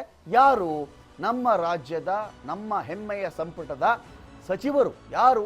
CP ಯೋಗೀಶ್ವರ್. ಯಾವ ಖಾತೆ? ಪ್ರವಾಸೋದ್ಯಮ ಮತ್ತು ಪರಿಸರ. ಈ ಖಾತೆ ನಿಭಾಯಿಸ್ತಾ ಇದ್ದಾರೆ. ಮೆಗಾ ಸಿಟಿ ಯೋಜನೆಗೆ ಸಂಬಂಧಪಟ್ಟಂತಹ ಬೇಕಾದಷ್ಟು ಪ್ರಕರಣ ಇದೆ ಈ ಕೇಸ್ಗಳು, ಒಂದೆರಡಲ್ಲ. ಇದು ಸಾವಿರಾರು ಜನರಿಂದ ಹಣ ಪಡೆದು ವಂಚನೆ ಮಾಡಿರ್ತಕ್ಕಂಥ ಆರೋಪ. ನಮ್ಮ IMA ಕೇಸ್ ಗೊತ್ತಲ್ಲ ನಿಮಗೆ, ಅದೇ ಥರ ಪ್ರಕರಣಗಳಿವೆಲ್ಲವೂ ಕೂಡ. ಅದು ಮಾಡ್ತೀನಿ, ಇದು ಮಾಡ್ತೀನಿ, ಸೈಟ್ ಕೊಡ್ತೀನಿ, ಜಮೀನು ತೊಗೊಂಡ್ಬಿಟ್ಟಿದ್ದೀನಿ, ದೊಡ್ಡ ಪ್ರಾಜೆಕ್ಟ್ ಇದು ಎಲ್ಲ ಹೇಳಿ ವಂಚನೆ ಮಾಡಿದ್ರು ಅಂತ ಜನ ಕೇಸನ್ನು ಹಾಕ್ಸ್ಕೊಂಡಿದ್ದಾರೆ. ವಿಷಯ ಇಷ್ಟೇ ಅಲ್ಲ ಇದು. ಈ ಯೋಗೀಶ್ವರ್ ಅವ್ರ ಬಗ್ಗೆ ಮತ್ತೊಬ್ಬರು ಸಚಿವರಾಗಿದ್ರಲ್ಲ, ಯಾರು? ರಮೇಶ್ ಜಾರಕಿಹೊಳಿ ಅವರು. ಅವರೊಂದು ಮಾತನ್ನು ಹೇಳ್ತಾರೆ, ಕೋಟ್ಯಾಂತರ ರೂಪಾಯಿ ಖರ್ಚು ಮಾಡ್ಕೊಂಡ್ಬಿಟ್ಟಿದ್ದಾರೆ ರೀ ಈ ಸರ್ಕಾರ ಬರಲಿಕ್ಕೆ ಅವರು ಅಂತ. ಇದನ್ನು ಹೇಗೆ ಅರ್ಥ ಮಾಡ್ಕೊಳ್ಬೇಕು ನಾವು? ಒಂದು ಸರ್ಕಾರ ಬರಲಿಕ್ಕೆ ಕೋಟ್ಯಾಂತರ ರೂಪಾಯಿ ಖರ್ಚಾಗಿದೆ ಅಂತ ಹೇಳಿ ಇತ್ತೀಚಿನವರೆಗೂ ಸಚಿವರಾಗಿದ್ದಂತಹ CD ಪ್ರಕರಣದ ಖ್ಯಾತಿಯ ರಮೇಶ್ ಜಾರಕಿಹೊಳಿ ಅವರು ಮಾತನಾಡಿದ್ದಾರೆ. ನೀವು ಅದನ್ನು ಕೇಳಿಸ್ಕೊಳ್ಬೇಕು, ಕಿವಿನ ಪಾವನ ಮಾಡ್ಕೋಬೇಕು. ಈ ಯೋಗೇಶ್ವರ್ ಅವರು ಅವತ್ತು ಯಾಕೆ ಬೇಕಾದವ್ರಿಗೆ ಸರ್ಕಾರಕ್ಕೆ ನಮ್ಮನ್ನೆಲ್ಲ ಬಂದು ಎಷ್ಟು ಕಷ್ಟಪಟ್ಟು ಹೆಲ್ತ್ ಹಾಳು ಮಾಡ್ಕೊಂಡು, ಸಿಕ್ಕಾಪಟ್ಟೆ ಶುಗರ್ ಮಾಡ್ಕೊಂಡು, ಹೆಲ್ತ್ ಹಾಳು ಮಾಡ್ಕೊಂಡು, ಸಾಲ ಮಾಡ್ಕೊಂಡು, ತನ್ನ ಮನೆ ಮೇಲೆ 9 ಕೋಟಿ ಸಾಲ ತಂದ, ತನ್ನ ಸ್ವಂತ ಆಸ್ತಿ ಮೇಲೆ ಕಡೆ MTB ಕಡೆ ರೊಕ್ಕ ದುಡ್ಡು ತಂದ. ಯಾಕೆ ಬೇಕಾಯ್ತು ಅವಾಗ? ಯಾಕೆ ಬೇಕಾಯ್ತು? ಅವಾಗ ಇಲ್ಲಿದ್ರಪ್ಪ ಅವ್ರೆಲ್ಲ ಕೇಳೋರ ಎಲ್ಲ ಸುಳ್ಳು. ಯೋಗೇಶ್ ಸಿಕ್ಕ ಕರೆಕ್ಟ್ ಅದ, ಒಳ್ಳೇದಾಗಿದೆ. ಅದೆಲ್ಲ ಮಾಡಲಿ. ನಾವು ಅದಕ್ಕೆ ನಾವು ಯಾರು ಮಾತಾಡಿದ್ರು ಅವರು ನಮ್ಮ ಬೆನ್ನಿಂದದಾರಲ್ಲ ನೋಡ್ರಿ. ಕೆಲವೊಂದು ಶಾಸಕರು ಅವ್ರ ಆಸೆ ಮಾತಾಡೋದು. ಯೋಗೇಶ್ವರ ಪಾತ್ರ ಭಾಳ ಇದೆ ಈ ಸರ್ಕಾರ ರಚನೆ ಆಗೋಕ್ಕೆ ಭಾಳ ಪಾತ್ರ ಇದೆ. ಅವ್ರು ಸಿಕ್ಕದೆ ಸೂಕ್ತದೆ, ಅವ್ರು ಒಳ್ಳೇದಾಗಿದೆ. ಈ ಯೋಗೇಶ್ವರ ಯಾಕೆ ಬೇಕಾದವ್ರಿಗೆ ಸರ್ಕಾರಕ್ಕೆ ನಮ್ಮನ್ನೆಲ್ಲ ಬಂದು ಎಷ್ಟು ಕಷ್ಟಪಟ್ಟು ಹೆಲ್ತ್ ಹಾಳು ಮಾಡ್ಕೊಂಡು, ಸಿಕ್ಕಾಪಟ್ಟೆ ಶುಗರ್ ಮಾಡ್ಕೊಂಡು, ಹೆಲ್ತ್ ಹಾಳು ಮಾಡ್ಕೊಂಡು, ಸಾಲ ಮಾಡ್ಕೊಂಡು, ತನ್ನ ಮನೆ ಮೇಲೆ 9 ಕೋಟಿ ಸಾಲ ತಂದ, ತನ್ನ ಸ್ವಂತ ಆಸ್ತಿ ಮೇಲೆ ಕಡೆ MTB ಕಡೆ ರೊಕ್ಕ ದುಡ್ಡು ತಂದ. ಯಾಕೆ ಬೇಕಾಯ್ತು ಅವಾಗ? ಯಾಕೆ ಬೇಕಾಯ್ತು? ಅವಾಗ ಇಲ್ಲಿದ್ರಪ್ಪ ಅವ್ರೆಲ್ಲ ಕೇಳೋರ ಎಲ್ಲ ಸುಳ್ಳು. ಯೋಗೇಶ್ ಸಿಕ್ಕ ಕರೆಕ್ಟ್ ಅದ, ಒಳ್ಳೇದಾಗಿದೆ. ಅದೆಲ್ಲ ಮಾಡಲಿ. ನಾವು ಅದಕ್ಕೆ ನಾವು ಯಾರು ಮಾತಾಡಿದ್ರು ಅವರು ನಮ್ಮ ಬೆನ್ನಿಂದದಾರಲ್ಲ ನೋಡ್ರಿ. ಕೆಲವೊಂದು ಶಾಸಕರು ಅವ್ರ ಆಸೆ ಮಾತಾಡೋದು. ಯೋಗೇಶ್ವರ ಪಾತ್ರ ಭಾಳ ಇದೆ ಈ ಸರ್ಕಾರ ರಚನೆ ಆಗೋಕ್ಕೆ ಭಾಳ ಪಾತ್ರ ಇದೆ. ಅವ್ರು ನೋಡಿ, ಒಂದು ಸರ್ಕಾರ ಬರಬೇಕು ಅಂತ ಹೇಳಿದ್ರೆ BP ಜಾಸ್ತಿ ಆಗಬೇಕಾ? ಶುಗರ್ ಜಾಸ್ತಿ ಆಗಬೇಕಾ? ಒಬ್ಬ ಮನುಷ್ಯ ಸಾಲಗಾರ ಆಗಬೇಕಾ? ಎಲ್ಲಾದರೂ ನಮ್ಮ ಸಂವಿಧಾನದಲ್ಲಿ ಬರ್ದಿದ್ಯೇನ್ರಿ? ಎಲ್ಲಾದರೂ ಬರ್ದಿದ್ಯಾ? ಸರ್ಕಾರ ರಚನೆ ಮಾಡ್ಕೊಳ್ಳೋಕೆ ನೀನೊಂದು ಸಾಲ ಮಾಡಪ್ಪ, 9 ಕೋಟಿ ಸಾಲ ಮಾಡು, ಮನೆ ಒತ್ತೆ ಇಟ್ಬಿಟ್ಟು ನೀನು. ಎಲ್ಲಾದರೂ ಹೇಳಿದಾರೇನ್ರಿ? ಎಲ್ಲೂ ಹೇಳಿಲ್ಲ ಅಲ್ವಾ?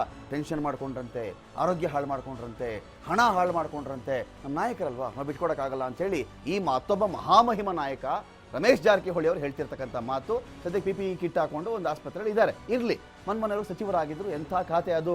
ಅಗೇನ್ ನೀರಾವರಿ ಖಾತೆ ರೀ. ಇವತ್ತು ಏನೇನು ಚಾರ್ಜಸ್ ಇದೆ? ಅತ್ಯಾಚಾರದ ಚಾರ್ಜಸ್ ಅವ್ರ ಮೇಲಿದೆ. ಆ ನಾಯಕ ಈ ನಾಯಕನ ಬಗ್ಗೆ ಏನು ಹೇಳ್ತಾ ಇದ್ದಾರೆ ಅಂತ ಹೇಳಿದ್ರೆ ತುಂಬ ಟೆನ್ಷನ್ ಮಾಡ್ಕೊಂಡ್ರು. ಅವರಿಗೆ ಶುಗರ್ ಎಲ್ಲ ಬಂದ್ಬಿಟ್ಟಿತ್ತು. ಅಂದರೆ ಆರೋಗ್ಯ ಹಾಳು ಮಾಡ್ಕೊಂಡ್ಬಿಟ್ರು ಅವರು ಸರ್ಕಾರ ಸಲುವಾಗಿ. ಹಣ ಹಾಳು ಮಾಡ್ಕೊಂಡ್ಬಿಟ್ರು. ಅವಶ್ಯಕತೆ ಇಲ್ಲ ಅಲ್ವಾ? ಹಣ ಹಾಳು ಮಾಡ್ಕೊಳ್ಳೋದು ಅಂದರೆ ಏನು? ಇವತ್ತಿನ ಮಾಡ್ರನ್ ಭಾಷೆನಲ್ಲಿ ಏನಂತ ಅರ್ಥ ಮಾಡ್ಕೊಳ್ಬೇಕು. ಮೊನ್ನೆ ನಾವು ನೋಡ್ತಾ ಇದ್ದೀವಿ, ಆ ಕೇಸ್ ಈಗಲೂ ನಡೀತಾ ಇದೆ. ಮಹಾರಾಷ್ಟ್ರ ಕೇಸ್ ಅದು. ಗೃಹ ಸಚಿವರ ಮೇಲೆ ಗಂಭೀರ ಆರೋಪ, IPS ಅಧಿಕಾರಿ ಮಾಡತಕ್ಕಂಥ ಆರೋಪ, 100 ಕೋಟಿ ವಸೂಲಿ ಮಾಡ್ಕೊಡಕ್ಕೆ ಹೇಳಿದ್ರು ಅಂತ ಹೇಳಿ ಅಲ್ಲಿನ ಹೈಕೋರ್ಟು ಚಿಮಾರಿ ಹಾಕ್ತು. ಸುಪ್ರೀಂ ಕೋರ್ಟ್ಗೆ ಹೋದರೆ CBI ಪ್ರಿಲಿಮಿನರಿ ಎನ್ಕ್ವೈರಿಗೆ ನೀವು ತಡೆ ಕೊಡಿ ಅಂತ ಕೇಳ್ಕೊಂಡಿದ್ರಲ್ಲ ಅನಿಲ್ ದೇಶ್ಮುಖ್ ಅವರು, ಮಾಡೋಕ್ಕಾಗಲ್ಲಪ್ಪ ನಿನ್ನ ರೈಟ್ ಹ್ಯಾಂಡೇ ಹೇಳ್ತಾ ಇದ್ದಾನೆ ಅಂತ ಅಲ್ಲಿ ಸುಪ್ರೀಂ ಕೋರ್ಟ್ ಚಿಮಾರಿ ಹಾಕಿ ಕಳಿಸಿದೆ ಅವ್ರಿಗೆ. ಈಗ ಇಲ್ಲಿ ನಮ್ಮ ಕ್ಯಾಬಿನೆಟ್ನಲ್ಲಿ ಇರ್ತಕ್ಕಂಥವ್ರು ಎಂಥ ಖಾತೆ ಗೊತ್ತೇನ್ರಿ? ಪ್ರವಾಸೋದ್ಯಮ ನಮ್ಮ ಕರ್ನಾಟಕದಲ್ಲಿ ಇಲ್ಲದೆ ಇರೋ ಪ್ಲೇಸ್ಗಳೇನ್ರಿ? ಗಂಧದ ಗುಡಿ ಅಂತ ಸುಮ್ಮನೆ ಕರೆದಿಲ್ಲ ರೀ, ಅತ್ಯಂತ ಅದ್ಭುತವಾಗಿರ್ತಕ್ಕಂಥ ಪ್ಲೇಸು. ಪಕ್ಕದ ಕೇರಳ ರಾಜ್ಯದ ಪ್ರವಾಸೋದ್ಯಮ ನೋಡಿದ್ರೆ ನಮಗೆ ನಾಚಿಕೆ ಆಗಬೇಕು ಅಂತ ಅನ್ಸುತ್ತೆ. ಎಂತೆಂಥ ಬೆಟ್ಟಗಳು, ಎಂತೆಂಥ ಅರಣ್ಯ, ಎಂತೆಂಥ ಕಾಡು ಪ್ರಾಣಿಗಳು, ಎಂತೆಂಥ ಅರಮನೆ ನಮ್ಮಲ್ಲಿವೆ ರೀ. ಪ್ರವಾಸೋದ್ಯಮಕ್ಕೆಲ್ಲಾದರೂ ಹೋದರೆ, ಯಾವುದೋ ಬೆಟ್ಟಕ್ಕೆ ಟ್ರಿಪ್ಗೆ ಹೋದರೆ ನಾವು ಒಂದು ಟಾಯ್ಲೆಟ್ ಗತಿ ಇರಲ್ಲ, ಒಂದು ರೂಟ್ ಮ್ಯಾಪ್ ಗತಿ ಇರಲ್ಲ, ನೆಟ್ಗಲ್ಲಿ ಒಂದು ಬೋರ್ಡ್ಗಳಿರಲ್ಲ, ಎಲ್ಲಾದರೂ ಕುಳಿತು ಆರಾಮಾಗಿ ಊಟ ಮಾಡಬೇಕು ಅಂತ ಅನ್ಸಲ್ಲ ನಮಗೆ. ನದಿ ತೀರಕ್ಕೆ ಹೋದರೆ ಅಲ್ಲೆಲ್ಲ ಗಲೀಜು. ಇವ್ರದ್ದು ಉದ್ದೇಶ ಇಷ್ಟೇ, ಹೋಟೆಲ್ ಮಾಡೋಣ, ಹೋಟೆಲ್ ಕಟ್ಟಿಬಿಡೋಣ, ನಾನು ಡಿಸ್ನಿ ಲ್ಯಾಂಡ್ ಮಾಡಿಬಿಡ್ತೀನಿ, ನಾನು ಇನ್ಯಾವುದೋ ಫ್ಯಾಂಟಸಿ ಲ್ಯಾಂಡ್ ಮಾಡಿಬಿಡ್ತೀನಿ, ಜೋಗ್ ಫಾಲ್ಸ್ನ ನಯಾಗರ ಫಾಲ್ಸ್ ಮಾಡಿಬಿಡ್ತೀನಿ. ನೀವು ಯಾವ ಫಾಲ್ಸು ಮಾಡಬೇಡಿ. ನಿಮ್ಮ ಯೋಗ್ಯತೆಗಳಿಗೆ ಯೋಗ್ಯತೆ ಇದ್ದರೆ ನೆಟ್ಟಿಗೆ ಅಲ್ಲಿ ಬರೋ ಜನಕ್ಕೆ ಕುಳಿತುಕೊಂಡು ತಿಂಡಿ ತಿನ್ನೋಕ್ಕೊಂದು ವ್ಯವಸ್ಥೆ ಮಾಡಿ, ಅವ್ರ ತಂಗ್ಲಿಕ್ಕೆ ಒಂದು ವ್ಯವಸ್ಥೆ ಮಾಡಿ, ಚೆನ್ನಾಗಿ ಒಂದು ರೂಟ್ ವ್ಯವಸ್ಥೆ ಮಾಡಿ, ಒಂದಷ್ಟು ಬಸ್ಗಳ ಫೆಸಿಲಿಟಿ ಎಲ್ಲ ಕೊಡಿ. ಸಾಧ್ಯವಾದರೆ ಒಂದು ಟಾಯ್ಲೆಟ್ ಕಟ್ಟಿ ನಿಮ್ಮ ಯೋಗ್ಯತೆಗಳಿಗೆ. ಇದನ್ನು ಮಾಡದೆ ನನಗೆ ಆ ಖಾತೆ ಬೇಡ, ನನಗೆ ಈ ಖಾತೆ ಬೇಡ, ಈ ಖಾತೆಯಲ್ಲಿ ಹಣ ಕಡಿಮೆ, ಆ ಖಾತೆಯಲ್ಲಿ ಹಣ ಜಾಸ್ತಿ, ಇದರಲ್ಲೇ ಕೇಳಿ ಸಾಕಾಗ್ಬಿಟ್ಟಿದೆ. ಈ ವ್ಯಕ್ತಿ ಚನ್ನಪಟ್ಟಣದಿಂದ ಕಂಟೆಸ್ಟ್ ಮಾಡಿದರು. ಪ್ರತಿಸ್ಪರ್ಧಿ ಯಾರು ಇವ್ರಿಗೆ ನೋಡಿ? ಒಂದು HD Kumaraswamy. Red light blink ಆಗ್ತಾ ಇದೆ. ಕುಮಾರಸ್ವಾಮಿ ಅವರು ಕ್ರಿಮಿನಲ್ ಕೇಸ್ಗಳಿರ್ತಕ್ಕಂಥ ವ್ಯಕ್ತಿಯೇ, ಹಾಗಾಗಿ ರೆಡ್ ಲೈಟಲ್ಲಿ ಬ್ಲಿಂಕ್ ಆಗ್ತಾ ಇದೆ. CP ಯೋಗೀಶ್ವರ್ ಅವರು ಕ್ರಿಮಿನಲ್ ಕೇಸನ್ನು ಫೇಸ್ ಮಾಡ್ತಿರ್ತಕ್ಕಂಥ ವ್ಯಕ್ತಿಯೇ, ಅವರ ಪಕ್ಕದಲ್ಲಿಯೂ ಕೂಡ ರೆಡ್ ಲೈಟ್ ಬ್ಲಿಂಕ್ ಆಗ್ತಾ ಇದೆ. ನಾನು ಆಗಲೇ ಹೇಳಿದೆ, ನಾವಿಲ್ಲಿ ಯಾರ ಬಗ್ಗೆ ಮಾತಾಡಿದ್ರು ಕೂಡ ಇದು ಹಸಿರ, ಬಿಳಿನ, ಕೇಸರಿನ, ಕೆಂಪ, ನೀಲಿನ ಇದನ್ನು ನೋಡೋದಲ್ಲ. ಕ್ರಿಮಿನಲ್ ಕೇಸ್ಗಳಿರ್ತಕ್ಕಂಥ ವ್ಯಕ್ತಿ ನಮಗೆ ಬೇಕೋ ಬೇಡವೋ ಎಂಬುದು ನಮಗೆ ವೋಟ್ ಮಾಡ್ಲಿಕ್ಕೆ ಹೋದಾಗ ಗೊತ್ತಾಗಬೇಕು ಅಂತ ಹೇಳಿದ್ರೆ ನಮಗೆ ರೆಡ್ EVM ಇರಬೇಕು. ನೋಡಿ ಬರ್ತಾ ಇದೆ, ಅಲ್ಲಿ ಕ್ರಿಮಿನಲ್ ಕೇಸ್ ಇದೆ ಅಂತ ಅದರ ಅರ್ಥ. ಏನೇನು ಮಾಡಿದ್ರು? ಸುಧಾಮೂರ್ತಿ ಅವರು ಊರೂರು ತಿರುಗಿದ ಅನುಭವ ಇದೆ. ಕಲ್ಯಾಣಿ ನೋಡಿದ್ದಾರೆ ಅವರು. ಗ್ರಾಮಗಳಿಗೆ ವಿಸಿಟ್ ಮಾಡಿದ್ದಾರೆ. ಅವರ ನೇತೃತ್ವದಲ್ಲಿ ಒಂದು ಕಮಿಟಿಯನ್ನೇ ಮಾಡಿದ್ರು CT ರವಿ ಅವರು. ನಿಕಟ ಪೂರ್ವ ಇದೇ ಖಾತೆಯ ಸಚಿವರಾಗಿದ್ದರು ಅವರು. ಆ ಯೋಜನೆ ಎಲ್ಲಿಗೆ ಬಂತ ನಮ್ಗೆ ಗೊತ್ತಿಲ್ಲ, ಅವರು ಕಷ್ಟಪಡ್ತಾ ಇದ್ದಾರೆ ಅವರು. ಇಲ್ಲಿ ನೋಡಿದ್ರೆ ಹೋಟ್ಲ್ ಕಟ್ಬಿಡ್ತೀನಿ, ಹೋಟ್ಲ್ ಮಾಡಿಬಿಡ್ತೀನಿ. ಏನಕ್ಕೆ ಹೋಟೆಲ್ಲು? ಹೋಟೆಲ್ ಏನಕ್ಕೆ ರೀ? ಹೋಟೆಲ್ ಏನಕ್ಕೆ ಮಾಡ್ತೀರಿ ನೀವು? ಯಾರಿಗೆ? ಒಂದು ವೇಳೆ ಮಾಡಿದ್ರು ನೀವು ಮಾಡೋದಂಥದ್ದು 5 ಸ್ಟಾರು, 7 ಸ್ಟಾರು. ಬಡವ್ರಿಗೆ ಯಾವ ಸ್ಟಾರು ಇಲ್ಲ, ಟಾಯ್ಲೆಟ್ ಇರಲ್ಲ ಬಡವ್ರಿಗಲ್ಲಿ ಹೋದರೆ. ಇದೆಲ್ಲ ಅಭಿವೃದ್ಧಿ ಅಂತ ಹೇಳಿದ್ರೆ ಈ ಖಾತೆ ನಿರ್ವಹಿಸ್ತಾ ಇರತಕ್ಕಂತಹ ಸಚಿವರ ಕ್ರಿಮಿನಲ್ ಕೇಸ್ಗಳ ಹಿನ್ನೆಲೆ ಇದು. ನೆಕ್ಸ್ಟ್ ಶ್ರೀರಾಮುಲು, ಮತ್ತೊಂದು ಅದ್ಭುತ ಖಾತೆ ಬಗ್ಗೆ ನಾನು ಮಾತಾಡಬೇಕು. ಶ್ರೀರಾಮುಲು ಅವರು ಸಮಾಜ ಕಲ್ಯಾಣ ಸಚಿವರು. ಸಮಾಜ ಕಲ್ಯಾಣ ಅಂತ ಹೇಳಿದ್ರೆ ಎಲ್ಲವೂ ಸೇರ್ಕೊಂಡ್ಬಿಡ್ತೇರಿ, ಪ್ರತಿಯೊಂದು ಸೇರ್ಕೊಳ್ಳುತ್ತೆ ಇಲ್ಲಿ. ವಿಶೇಷವಾಗಿ ಮುಂದಿನ ಜನ್ರೇಷನನ್ನು ರೆಡಿ ಮಾಡ್ತಕ್ಕಂಥ ಒಂದು ಖಾತೆ. ಸಾಮಾಜಿಕವಾಗಿ, ಶೈಕ್ಷಣಿಕವಾಗಿ ಎಲ್ಲ ರೀತಿಯಲ್ಲಿಯೂ ಒಂದು ವರ್ಗವನ್ನು, ಸಮುದಾಯವನ್ನು ಮೇಲೆತ್ತಕ್ಕಂಥ ಅದ್ಭುತ ಖಾತೆ. ಎದುರಿಸ್ತಾ ಇರ್ತಕ್ಕಂಥ ಪ್ರಕರಣಗಳು, ಶ್ರೀರಾಮುಲು ಎನ್ನುವ ಸಚಿವರು 4 ಕೇಸ್ಗಳನ್ನು ಫೇಸ್ ಮಾಡ್ತಾ ಇದ್ದಾರೆ. ಕ್ರಿಮಿನಲ್ ಕೇಸ್ಗಳನ್ನು ಶ್ರೀರಾಮುಲು ಅವರು ಫೇಸ್ ಮಾಡ್ತಾ ಇದ್ದಾರೆ. ಇವರು ನಮ್ಮ ಸಮಾಜ ಕಲ್ಯಾಣ ಮಂತ್ರಿ. ಮೊನ್ನೆವರೆಗೂ ಆರೋಗ್ಯ ಮಂತ್ರಿಯ ಕೆಲಸವನ್ನು ಮಾಡ್ತಾ ಇದ್ರು. ಮಾನನಷ್ಟ ಮೊಕದ್ದಮೆ, ಚುನಾವಣಾ ನೀತಿ ಸಂಹಿತೆ ಉಲ್ಲಂಘನೆ, ಇವ್ರ ಮೇಲೆ ಇರತಕ್ಕಂಥ ಪ್ರಮುಖ ಕೇಸ್ಗಳು. ಮಾನನಷ್ಟ ಮೊಕದ್ದಮೆ ಹಾಕಿದ್ದಾರೆ. ನೀವು ಕೋಡ್ ಆಫ್ ಕಂಡಕ್ಟ್ನ ಉಲ್ಲಂಘನೆ ಮಾಡಿದ್ದೀರಿ. ಭ್ರಷ್ಟಾಚಾರ ನಿಯಂತ್ರಣ ಕಾಯ್ದೆ ಅಡಿಯಲ್ಲಿ 2 ಕೇಸ್ಗಳನ್ನು ನಮ್ಮ ಸಮಾಜ ಕಲ್ಯಾಣ ಸಚಿವರು ಫೇಸ್ ಮಾಡ್ತಾ ಇದ್ದಾರೆ. ಅದು ಯಾರು ಅಂತ ಹೇಳಿದ್ರೆ ಬಿ ಶ್ರೀರಾಮುಲು. 2 ಭ್ರಷ್ಟಾಚಾರ ನಿಯಂತ್ರಣ ಕಾಯ್ದೆಗಳು. ನೀವೆಲ್ಲ ಆಲೋಚನೆ ಮಾಡಬೇಕು. ಇದು ಸಾಮಾನ್ಯ ಕಾರ್ಯಕ್ರಮ ಅಲ್ಲ, ಇದು ನಿಜವಾಗ್ಲೂ ಸಾಮಾನ್ಯ ಕಾರ್ಯಕ್ರಮ ಅಲ್ಲ. ಪ್ರತಿಯೊಂದನ್ನು ಎಳೆಯಾಗಿ ಬಿಚ್ಚಿಡ್ತಾ ಇದ್ದೀವಿ ನಾವು. ಇಷ್ಟು ಕೇಸನ್ನು ಫೇಸ್ ಮಾಡ್ತಾ ಇದ್ದಾರೆ, ಇಂಥ ಖಾತೆ ನಿಭಾಯಿಸ್ತಾ ಇದ್ದಾರೆ. ಮಾನನಷ್ಟ ಮೊಕದ್ದಮೆ ಇವ್ರ ಮೇಲಿದೆ, ನೀತಿ ಸಂಹಿತೆ ಉಲ್ಲಂಘನೆ ಮಾಡಿದ್ದಾರೆ ಇವರು. ಅಂಥ ಕೇಸ್ಗಳನ್ನು 2 ಭ್ರಷ್ಟಾಚಾರ ನಿಯಂತ್ರಣ ಕಾಯ್ದೆ ಅಡಿ ಕೂಡ ಕೇಸ್ಗಳಿವೆ ಅಂತ ಹೇಳ್ತಾ ಇದ್ದೀವಿ. OBC ಹಾಸ್ಟೆಲ್ ಆಗಲಿ, SC ST ಹಾಸ್ಟೆಲ್ ಆಗಲಿ, SCP TSP ಅನುದಾನ ಆಗಲಿ, ಅದನ್ನು ಹೊರತುಪಡಿಸಿ ನಾವೇನು ಹೇಳ್ತಾ ಇದ್ದೀವಿ ಅಂತ ಹೇಳಿದ್ರೆ ಬೇಕಾದಷ್ಟಿವೆ ರೀ. ಸಮಾಜ ಕಲ್ಯಾಣ ಆಯುಕ್ತಾಲಯ ಇದೆ, ಶೈಕ್ಷಣಿಕ, ಸಾಮಾಜಿಕ, ಆರ್ಥಿಕ ಅಭಿವೃದ್ಧಿ ಕಾರ್ಯಗಳನ್ನು ಇವ್ರು ನೋಡ್ಕೊಳ್ಬಹುದಾಗತ್ತೆ. ಹಾಸ್ಟೆಲ್ ಮಕ್ಕಳಿಗೆ ಒಳ್ಳೆಯ ಸೇವೆಯನ್ನು ಕೊಡಬಹುದಾಗತ್ತೆ. ಇವರು ಯಾವುದೋ ಖಾತೆ ಎಕ್ಸ್ಪೆಕ್ಟ್ ಮಾಡಿರ್ತಾರೆ, ಅದು ಕೊಟ್ಟಿಲ್ಲ ಅಂದ ತಕ್ಷಣ ಅಪ್ಸೆಟ್ ಆಗಿಬಿಟ್ಟು ಸಾಮಾಜಿಕವಾಗಿ, ಸಾರ್ವಜನಿಕವಾಗಿ ಕಾಣಿಸ್ಕೊಳ್ಳೋದೇ ನಿಲ್ಲಿಸ್ಬಿಡ್ತಾರೆ ಇವರು. ಇಂಥ ಖಾತೆಗಳನ್ನು ಇಂಥವ್ರು ನಿಭಾಯಿಸ್ತಾ ಇದ್ದಾರೆ. ಇವರ ಹಿಂದೆ ಕ್ರಿಮಿನಲ್ ಕೇಸ್ಗಳಿವೆ. ಆಯ್ಕೆ ಮಾಡಿದ್ಯಾರು? ನಾನು, ನೀವು, ನಾವೆಲ್ಲರೂ ಅಲ್ವಾ? ರೆಡ್ EVM ಇದ್ರೆ ಇಂಥವ್ರ ಮೇಲೆ ಪಕ್ಕದಲ್ಲಿ ಕ್ರಿಮಿನಲ್ ಕೇಸ್ ಇದೆಯಪ್ಪ. ನೋಡಿ, ಮೊಳಕಾಲ್ಮೂರು ವಿಧಾನಸಭಾ ಕ್ಷೇತ್ರದಿಂದ ಕಂಟೆಸ್ಟ್ ಮಾಡಿರ್ತಾರೆ ಇವರು, ಡಿ ಶ್ರೀರಾಮುಲು ಅವರು. ಇವರು ಕಂಟೆಸ್ಟ್ ಮಾಡಿದಂಥ EVM ಚೆಕ್ ಮಾಡಿಬಿಟ್ರೆ, ನಾವು ಹೇಳಿದಂತೆ ಅದೇ EVMನಲ್ಲಿ ರೆಡ್ ಬಟನ್ ಬಂದುಬಿಟ್ರೆ ಒಂದು ಲೈಟ್ ಬ್ಲಿಂಕ್ ಆಗ್ತಾ ಇದೆ. ಇನ್ನೊಬ್ಬರು ಯೋಗೀಶ್ ಬಾಬು ಕಂಟೆಸ್ಟ್ ಮಾಡಿದ್ದಾರೆ ಕಾಂಗ್ರೆಸ್ಸಿಂದ, ರೆಡ್ ಬಟನ್ ಇಲ್ಲ ಅಲ್ಲಿ. ಪಟೇಲ್ ಎಂ ತಿಪ್ಪೇಸ್ವಾಮಿ ಇದ್ದಾರೆ, ರೆಡ್ ಬಟನ್ ಇಲ್ಲ. ಎಸ್ ತಿಪ್ಪೇಸ್ವಾಮಿ ಇದ್ದಾರೆ, ರೆಡ್ ಬಟನ್ ಇಲ್ಲ. ಎಸ್ ಚಂದ್ರಣ್ಣ ಇದ್ದಾರೆ, ರೆಡ್ ಬಟನ್ ಇಲ್ಲ. ಆಯ್ಕೆ ಮಾಡಿದ್ದು ಯಾರು? ಆಯ್ಕೆ ಆಗಿದ್ಯಾರು? ಶ್ರೀರಾಮುಲು. ಅಫಿಡೇವಿಟ್ ಅಲ್ಲಿ ಕೊಟ್ಟಿರ್ಲಿಲ್ವಾ ಕೇಸ್ಗಳ ಬಗ್ಗೆ? ಕೊಟ್ಟಿದ್ರು. ಅಫಿಡೇವಿಟ್ ನಾವೆಲ್ಲ ನೋಡಿದ್ವಾ? ನೋಡ್ದಂಗೆ ಇದೆ, ಮರ್ತೋಯ್ತು ಕಣಪ್ಪ ಅದು. ಯಾವಾಗ ಕೊಟ್ಟಿದ್ರು ಅನಿಸ್ತದೆ. ಅದೇ ಓಟ್ ಹಾಕೋ ಇದು ತಾನೆ, ಅದೇ ನಾಮಿನೇಷನ್ ಮಾಡಕ್ಕೆ ಹೋದಾಗ ತಾನೆ ಅದು. ಅದೆಲ್ಲ ಕೊಡ್ತಾರಲ್ಲ ಲೆಟ್ರಲ್ಲಿ, ಅತ್ತಾನೆ. ಅದೇ ಅದೇ ಎಲ್ಲಿದೆ ಅದು? ವೆಬ್ಸೈಟಲ್ಲಿದೆ. ಎಲ್ಲಿರ್ಬೇಕಾಗಿತ್ತು ಅದು? ಜನಗಳಿಗೆ ಗೊತ್ತಾಗಬೇಕಾಗಿತ್ತು, ಜನಗಳಿಗೆ ಗೊತ್ತಾಗಲಿಲ್ಲ. ಅದಕ್ಕೆ ನಮ್ಮ ಇಡೀ TV5ನ RV ಸ್ಟುಪಿಡ್ ಅಭಿಯಾನ ಏನು ಅಂತ ಹೇಳಿದ್ರೆ, ಕ್ರಿಮಿನಲ್ ಕೇಸ್ ಯಾರಿಗೆ ಇರಲಿ ಅವರ ಹಿನ್ನೆಲೆ ನಮಗೆ ಮುಖಕ್ಕೆ ಹೊಡೆದಂತೆ ಕಾಣಬೇಕು. ನಾವು ವೋಟ್ ಮಾಡ್ಲಿಕ್ಕೆ ಹೋದಾಗ ಅದ್ಯಾವುದು ಅಂದರೆ ರೆಡ್ EVM. ಇದನ್ನು ನಾವು RV ಸ್ಟುಪಿಡ್ ಅನ್ನೋ ಕಾರ್ಯಕ್ರಮದಲ್ಲಿ ನಾವು ಮಾತನಾಡ್ತಾ ಇದ್ದೀವಿ. ನೆಕ್ಸ್ಟ್ ಯಾರಪ್ಪ?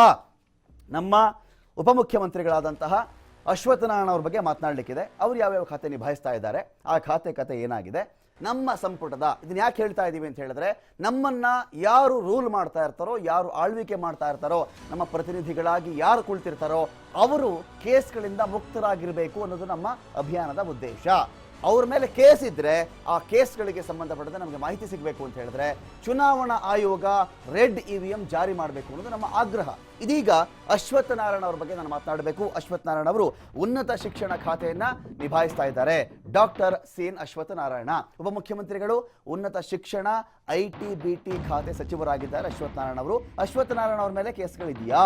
ಕ್ರಿಮಿನಲ್ ಕೇಸ್ಗಳಿದೆಯಾ? ಚುನಾವಣೆ ನೀತಿ ಸಂಹಿತೆ ಉಲ್ಲಂಘನೆ ಪ್ರಕರಣ ಇವರ ಮೇಲೆ ಇರ್ತಕ್ಕಂಥ ಕೇಸ್ಗಳು.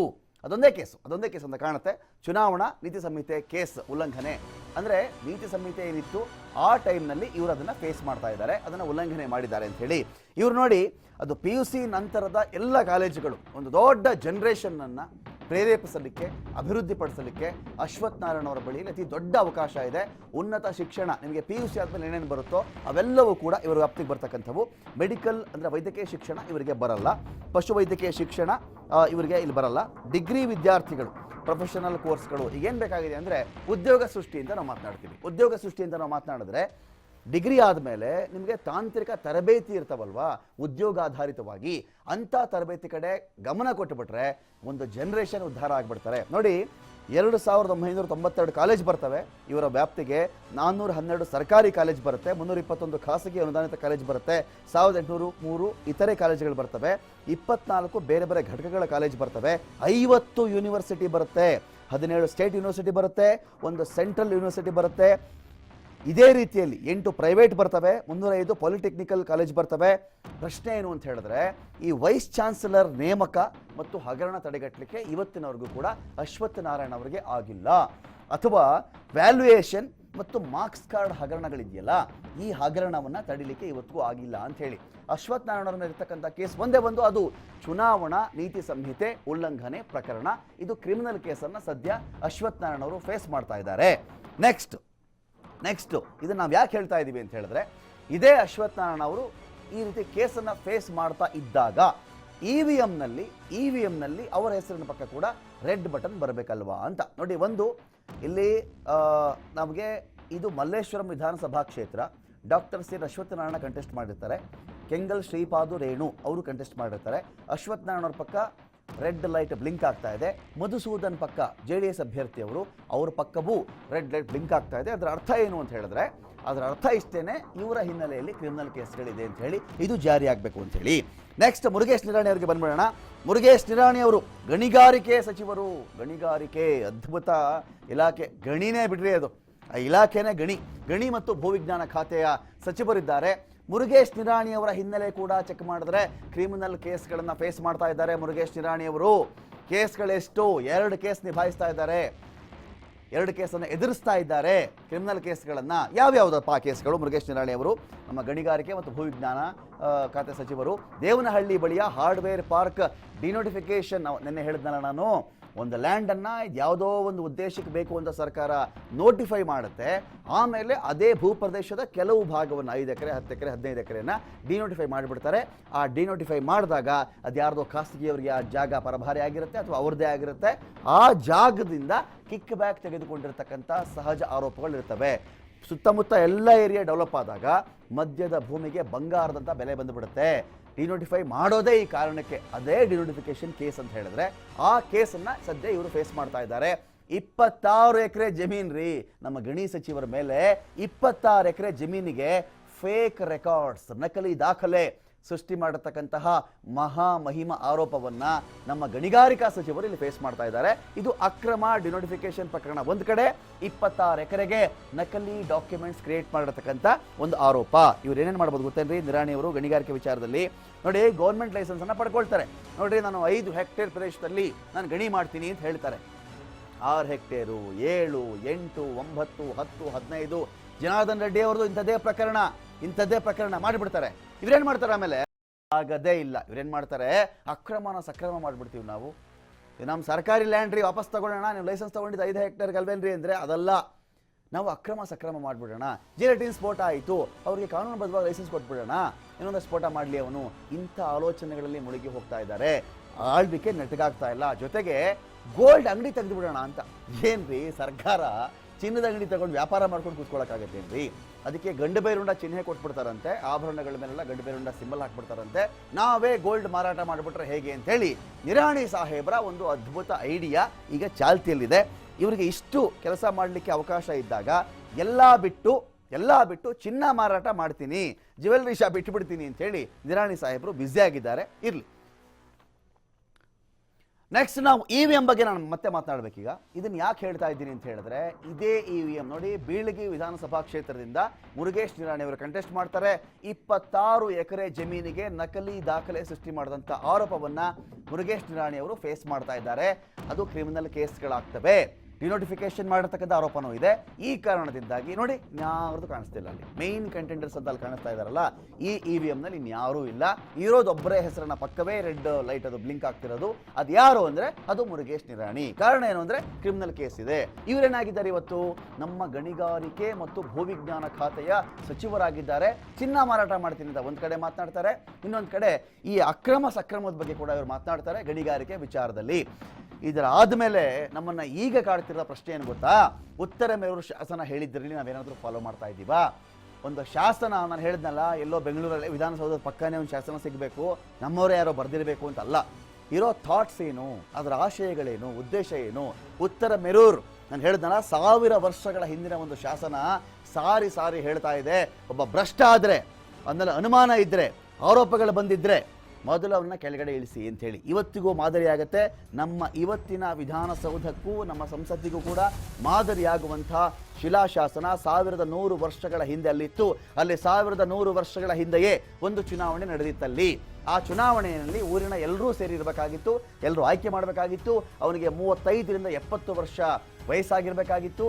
ಕಂದಾಯ ಕಟ್ಟುವ 3 ಎಕರೆ ಜಮೀನಿನ ಒಡೆಯವನಾಗಬೇಕಾಗಿತ್ತು. ಅಲ್ಲಿ ಕೆರೆ ನಿರ್ವಹಣೆಗೆ ಸಂಬಂಧಪಟ್ಟಂತೆ, ರಸ್ತೆ ನಿರ್ವಹಣೆಗೆ ಸಂಬಂಧಪಟ್ಟಂತೆ, ಕುಡಿಯೋ ನೀರಿಗೆ ನಿರ್ವಹಣೆಗೆ ಸಂಬಂಧಪಟ್ಟಂತೆ ಕಮಿಟಿಗಳಿರ್ತಾ ಇತ್ತು. ಕಮಿಟಿಗೊಬ್ಬ ಮುಖ್ಯಸ್ಥ ಇರ್ತಾ ಇದ್ದ. ಅತಿವೃಷ್ಟಿಯಾಗಲಿ ಅನಾವೃಷ್ಟಿಯಾಗಲಿ ಎರಡೂ ಸಂದರ್ಭಗಳನ್ನು ನಿಭಾಯಿಸಲಿಕ್ಕೂ ಕೂಡ ಒಬ್ಬೊಬ್ಬರನ್ನ ನೇಮಕ ಮಾಡಲಾಗ್ತಾ ಇತ್ತು. ಅಕಸ್ಮಾತ್ ಅವನ ಕೆಲಸ ಏನಾದರೂ ಹಿಡಿಸಿಲ್ಲ ಅಂತ ಹೇಳಿದ್ರೆ ಗ್ರಾಮದ ಪ್ರತಿಯೊಬ್ಬರು ಸೇರಿಕೊಂಡು ಒಂದು ಸಭೆಯನ್ನು ಕರೆದು, ನೀನು ನಾಲಾಯಕ್ಕಿದ್ಯಾ, ನೀನು ಆಚೆ ಹೋಗ್ ಅಂತ ಹೇಳ್ಬೋದಾಗಿತ್ತು. ಒಮ್ಮೆ ಗೆದ್ದ ಮೇಲೆ 3 ವರ್ಷಗಳ ಕಾಲ ಅವನು ಮತ್ತೆ ಸ್ಪರ್ಧೆ ಮಾಡುವಂತಿರಲಿಲ್ಲ. ಅಕಸ್ಮಾತ್ ಅವನು ಭ್ರಷ್ಟಾಚಾರ ಮಾಡಿದ್ದು ಕಂಡು ಬಂದರೆ ಯಾವುದೇ ಕಾರಣಕ್ಕೂ ಅವನಾಗಲಿ ಅವನ ಕುಟುಂಬಸ್ಥರಾಗಲಿ, ಅಕ್ಕ ತಂಗಿ ಅಣ್ಣ ತಮ್ಮ ಯಾರು ಕಂಟೆಸ್ಟ್ ಮಾಡಬಾರ್ದಾಗಿತ್ತು. ಅದು ಉತ್ತರ ಮೆರೂರಿನ ಶ್ರೀ ಕೃಷ್ಣದೇವರಾಯ ಕೂಡ ಆಳಿದಂತಹ ಊರಿನ ಶಿಲಾಶಾಸನದ ಗೋಡೆಗಳಲ್ಲಿ, ಅಂದರೆ ಒಂದು ಮಂಟಪದ ಗೋಡೆಗಳಲ್ಲಿ, ಗ್ರಾಮ ಸಭೆ ಮಂಟಪದ ಗೋಡೆಗಳಲ್ಲಿ ದೃಗ್ಗೋಚರವಾಗುವಂತಹ ಶಾಸನ ಅದು. ಇಷ್ಟೆಲ್ಲ ಇದ್ದಾಗ 1000 ವರ್ಷಗಳ ಹಿಂದೆ ಎಷ್ಟು ನಾಗರಿಕವಾಗಿ, ಎಷ್ಟು ಸಿಸ್ಟಮ್ಯಾಟಿಕ್ ಆಗಿ ನಮ್ಮವರು ಮಾಡಿದ್ರು ನಾವು ನೋಡಿದ್ರೆ ಕ್ರಿಮಿನಲ್ ಕೇಸು. ಹಣ ಇದೆ, ಗೆಲ್ತಾ ಇದ್ದಾನೆ, ಅವನೇ ಮಿನಿಸ್ಟ್ರು ಅಂತ ಮಾತನಾಡ್ತಾ ಇದ್ದೀವಿ. ಇದನ್ನು ಯಾಕೆ ಹೇಳ್ತಾ ಇದ್ದೀವಿ ಅಂತ ಹೇಳಿದ್ರೆ, ನಮಗೆ ಮೋದಿ ಆಶಯ ಮತ್ತು ಅಟಲ್ ಬಿಹಾರಿ ವಾಜಪೇಯಿ ಅವರ ಆಶಯ ಈಡೇರಬೇಕು ಅಂತ ಹೇಳಿದ್ರೆ ಸಿಸ್ಟಮ್ ಎಲ್ಲೋ ಒಂದು ಕಡೆ ಕ್ಲೀನ್ ಆಗ್ಬೇಕಲ್ವೇನ್ರಿ? ಯಾವುದಾದ್ರೂ ಒಂದು ಹಂತದಲ್ಲಿ ಸಿಸ್ಟಮ್ ಕ್ಲೀನ್ ಆಗಬೇಕು. ಅದು ಅವ್ರು ಮಾಡ್ಲಿಕ್ಕೆ ಆಗಿಲ್ಲ ಅಂದ್ರೆ ನೀವು ಮಾಡಬಲ್ರಿ. ಯಾರು ಮತದಾರರು ಇದ್ದೀರೋ ನೀವು ಮಾಡಬಲ್ರಿ. ಹೇಗೆ? ರೆಡ್ EVM ನ ಮೂಲಕವಾಗಿ. ಏನು ಬೇಡ ರೀ, ಯಾವುದೇ ವ್ಯಕ್ತಿ ಅಫಿಡವಿಟ್ ಅಲ್ಲಿ ಈ ರೀತಿಯಲ್ಲಿ ಹಾಕ್ತಾನಲ್ಲ, ಚುನಾವಣಾ ಆಯೋಗ ಅಫಿಡವಿಟ್ ಇಟ್ಕೋಬೇಕು. ಏನಪ್ಪ ಇಷ್ಟಪ್ಪ ಕ್ರಿಮಿನಲ್ ಕೇಸು, ಒಂದು ಕೇಸ್ ಇದ್ರು ಹಾಕ್ತೀನಿ ನೋಡಪ್ಪ, ರೆಡ್ ಬಟನ್ ಬರುತ್ತೆ ಅನ್ಬೇಕು. ರೆಡ್ ಬಟನ್ ಬರೋದೇ ನಿಜ ಆದ್ರೆ ಇದ್ಯಾಕೆ ಎಡಬಟ್ ಆಗುತ್ತೆ? ಒಂದ ಪಾರ್ಟಿ ಆ ಕೇಸ್ ಇರೋ ವ್ಯಕ್ತಿಗೆ ಟಿಕೆಟ್ ಕೊಡಲ್ಲ, ಅವನು ಚುನಾವಣಾ ಕಣದಿಂದನೇ ದೂರ ಇಡುತ್ತೆ. ಇಲ್ವಾ ಅಕಸ್ಮಾತ್ ಕಂಟೆಸ್ಟ್ ಮಾಡೋದನ್ನ ಜನ ಡಿಸೈಡ್ ಮಾಡ್ತಾರೆ, ಇವನನ್ನ ನಾವು ವಿಧಾನಸೌಧ ಒಳಗಡೆ ಬಿಡಬೇಕಾ ಬಿಡಬಾರ್ದಾ ಅಂತ ಹೇಳಿ. ಇದಾಗಬೇಕು ಅಂತ ನಾವು ಹೇಳ್ತಾ ಇದ್ದೀವಿ. ಆಶಯ ಯಾರ್ದು? ನರೇಂದ್ರ ಮೋದಿ ಅವರ ಮಾತು. ಏನು ಹೇಳಿದ್ರು ಅವರು ಕೇಳಿ. आप मुझे बताइए, राजनीति में से अपराधीकरण खत्म होना चाहिए कि नहीं होना चाहिए? गुंडागिर्दी जानी चाहिए कि नहीं जानी चाहिए? बंदूक की राजनीति समाप्त होनी चाहिए कि नहीं होनी चाहिए? सामान्य मानवीय का अधिकार बढ़ना चाहिए नहीं बढ़ना चाहिए? मां गंगा की धरती से आप मुझे आशीर्वाद दो, इलाहाबाद के मेरे भाइयों बहनों मुझे आशीर्वाद दो।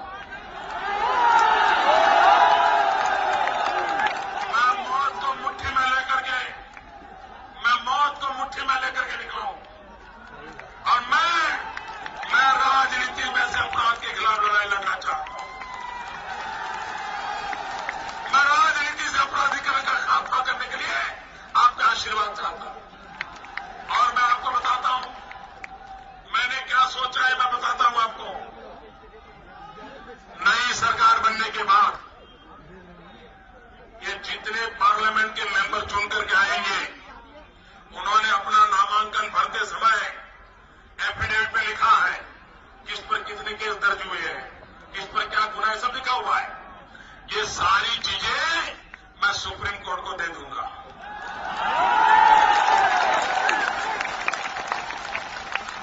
और सुप्रीम कोर्ट को हाथ जोड़ के कहूंगा, ऐसी व्यवस्था करो ये नए चुन करके आए सबका खाता खोल दो, केस चलाओ, 1 साल के अंदर अंदर जो गुनहगार है उनको जेल में डालो, जो बेगुनाह है उनको संसद में भेजो।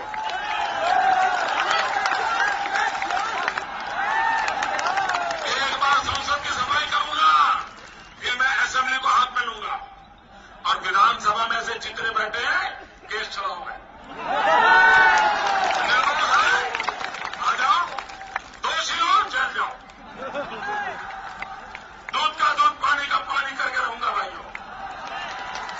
और इसमें मैं किसी पार्टी का गोत्र नहीं देखूंगा, किसी का नहीं देखूंगा। अगर मोदी पे मुकदमा होगा वो भी चलेगा। ನೋಡಿದ್ರ ಎಷ್ಟು ಚಪ್ಪಾಳೆ, ಎಷ್ಟು ಹರ್ಷೋದ್ಗಾರ, ಎಷ್ಟು ಬೆಂಬಲ ಮಾತಿಗೆ. ಕಾರಣ ಏನು ಹೇಳಿ? ಅದು ಬೆಂಬಲ ಅಲ್ಲ, ಅದು ಈ ಪ್ರಜಾಪ್ರಭುತ್ವದಲ್ಲಿ ಜನಗಳಲ್ಲಿರತಕ್ಕಂತಹ ಆಸೆ, ಅದು ಬಯಕೆ ಈ ರೀತಿ ಆಗಬೇಕು ಅಂತ. ನಾನು ಸಂಸತ್ತನ್ನು ಕ್ಲೀನ್ ಮಾಡ್ತೀನಿ, ಕ್ರಿಮಿನಲ್ಸ್ಗಳನ್ನು ಒಳಗಡೆ ಬಿಡಲ್ಲ, ಸುಪ್ರೀಂ ಕೋರ್ಟ್ಗೆ ಕೈ ಮುಗಿದು ಕೇಳ್ಕೊಳ್ತೀನಿ, ಇವ್ರ ಕೇಸ್ ಬಗೆಹರಿಸಿ, ತಪ್ಪು ಮಾಡಿದರೆ ಜೈಲಿಗೆ ಹಾಕಿ, ಇಲ್ಲದೆ ಇದ್ರೆ ಒಳಗಡೆ ಕಳಿಸಿ ಅಂತ ಹೇಳ್ತೀನಿ ಅಂದರೆ ಖುಷಿ. ಚಪ್ಪಾಳೆ ಚಪ್ಪಾಳೆ ಚಪ್ಪಾಳೆ. ಯಾವ ಪಾರ್ಟಿ ಯಾವ ಗೋತ್ರನೂ ನಾನು ಕೇರ್ ಮಾಡಲ್ಲ, ವಿಧಾನಸಭೆಯನ್ನು ಕ್ಲೀನ್ ಮಾಡ್ತೀನಿ, ಅದನ್ನೆಲ್ಲ ನಾನು ಗುಡಿಸಾಕ್ಬಿಡ್ತೀನಿ, ನಾನು ಕ್ರಿಮಿನಲ್ಸನ್ನು ಇಟ್ಕೊಳ್ಳಲ್ಲ, ಕೇಸರನ್ನ ಇಟ್ಕೊಳ್ಳಲ್ಲ ಅಂದಾಗ ಚಪ್ಪಾಳೆ ತಟ್ಟಿದ್ರು. ಆಶಯ ಅದ್ಭುತವಾಗಿದೆ. ಅಟಲ್ ಬಿಹಾರಿ ವಾಜಪೇಯಿ ಅವರ ಆಶಯವೂ ಅದ್ಭುತ, ರಾಜಧರ್ಮ ಪಾಲನೆ ಆಗಬೇಕು ಅಂತ ಹೇಳಿ ನರೇಂದ್ರ ಮೋದಿ ಅವರ ಆಶಯನೂ ಅದ್ಭುತ. ಆದರೆ ಆಶಯ ಜಾರಿ ಆಗ್ತಾ ಇಲ್ಲ. ಏನು ಕಾರಣಗಳು? ಅವ್ರು ಮಾಡ್ಲಿಕ್ಕೆ ಆಗಿಲ್ಲ ಅಂದ್ರೆ ಆ ಶಕ್ತಿ ಇರೋದು ನಿಮಗೆ ಮಾತ್ರ. ಹಾಗಾಗಿ ಮುಂದಕ್ಕೆ ರೆಡ್ EVM ಬರಲಿ, ಕ್ರಿಮಿನಲ್ ಕೇಸ್ ಯಾರ ಮೇಲೆ ಇರುತ್ತೋ ಅವ್ರ ಮೇಲೆ, ಅವರ ಪಕ್ಕದಲ್ಲಿ, ಅವರ ಹೆಸರಿನ ಪಕ್ಕದಲ್ಲಿ ರೆಡ್ ಬಟನ್ ಬರಲಿ ಅಂತ ಹೇಳ್ತಾ ಈ ಕಾರ್ಯಕ್ರಮ ಮುಗಿಸ್ತಾ ಇದ್ದೀನಿ. ನಮಸ್ಕಾರ.